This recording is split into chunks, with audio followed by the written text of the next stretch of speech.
क्या सच में भगवान कहीं आसमान में बैठा है, या वो तुम्हारे अंदर छुपा हुआ है और तुम उसे पहचान ही नहीं पा रहे?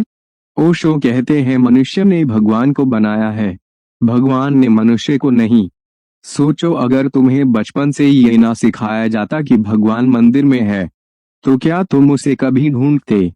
आज हम भगवान को नहीं, अपने ही डर, अपनी उम्मीद और अपनी कल्पना को पूज रहे हैं।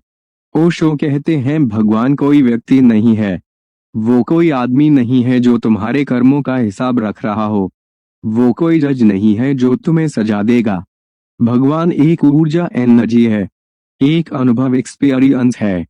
जब तुम बहुत खुश होते हो, जब तुम बिना कारण मुस्कुराते हो, जब तुम पूरी तरह शांत हो जाते हो, वही भगवान है। लेकिन समस्या ये है, हम उसे बाहर ढूंढते हैं, मंदिर में, मस्जिद में, आसमान में, और खुद के अंदर कभी झांकते ही नहीं। ओशो कहते हैं ध्यान ही एकमात्र रास्ता है, ना पूजा, ना मंत्र, ना किताब, सिर्फ ध्यान। क्यों? क्योंकि ध्यान तुम्हें तुम्हारे अंदर ले जाता है। जब तुम चुप बैठते हो, धीरे धीरे तुम्हारे विचार शांत होने लगते हैं, और एक समय ऐसा आता है जब कोई विचार नहीं होता, सिर्फ शांति होती है। और उसी शांति में तुम पहली बार भगवान को महसूस करते हो। ओशो कहते हैं इंसान भगवान से दूर नहीं है, बस उलझा हुआ है दिमाग में, इच्छाओं में, डर में। हम हमेशा कुछ ना कुछ सोचते रहते हैं, मुझे ये चाहिए, मुझे वो चाहिए, अगर ये ना मिला तो क्या होगा। इन्हीं सब में हम इतने खो जाते हैं कि खुद को ही भूल जाते हैं। और जब खुद को भूल गए, तो भगवान को कैसे पाओगे? सबसे बड़ा सच क्या है? तुम ही भगवान हो। हाँ, ये सुनने में अजीब लगता है, लेकिन ओशो कहते हैं हर इंसान के अंदर वही दिव्यता है।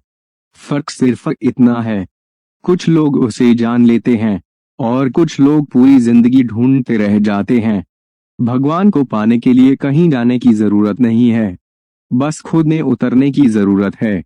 तो अगली बार जब तुम भगवान को मंदिर जाने से पहले, हाथ जोड़ने से पहले, एक बार खुद के अंदर झांक कर देखना।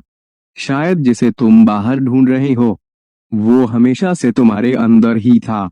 ओशो कहते हैं भगवान को पाने की कोशिश मत करो, खुद को पहचानो, भगवान मिल जाएगा। नमस्कार दोस्तों। आज की इस भाग-दौड़ भरी जिंदगी में हर इंसान परेशान है। किसी को पैसे की चिंता है, किसी को रिश्तों की और किसी को अपने भविष्य की। लेकिन क्या आपने कभी सोचा है कि सिर्फ अपनी सांस को देखना भी जीवन बदल सकता है? हाँ, आपने सही सुना। हजारों साल पहले भगवान बुद्ध ने एक ऐसा ध्यान बताया था जिससे इंसान अपने मन को शांत कर सकता है। उस ध्यान का नाम है आनापानसती। यह कोई जादू नहीं है, यह कोई कठिन साधना भी नहीं है। यह सिर्फ अपनी सांस के प्रति जागरूक होने का अभ्यास है। और अगर कोई व्यक्ति इसे सही तरीके से समझ ले, तो वह अपने मन, अपने दुख और अपने जीवन को बदल सकता है। आज के इस वीडियो में हम जानेंगे आनापानसती क्या है, यह ध्यान कैसे किया जाता है और कैसे सिर्फ सांस पर ध्यान देकर मनुष्य शांति, ज्ञान और अंत में निर्वाण तक पहुंच सकता है। तो आइए इस गहरे ज्ञान की यात्रा शुरू करते हैं। आनापानसती 3 शब्दों से मिलकर बना है। आना, सांस अंदर लेना। अपान, सांस बाहर छोड़ना। सती, जागरूकता यानी सांस के आने और जाने को जागरूक होकर देखना। हम हर दिन लगभग 20,000 बार सांस लेते हैं, लेकिन हम कभी उस पर ध्यान नहीं देते। हमारा मन हमेशा भटकता रहता है, कभी अतीत में, कभी भविष्य में। अगर आपको ऐसे ही गहरे और सच्चे विचार पसंद हैं, तो चैनल को सब्सक्राइब करना मत भूलना। मिलते हैं अगली वीडियो चैनल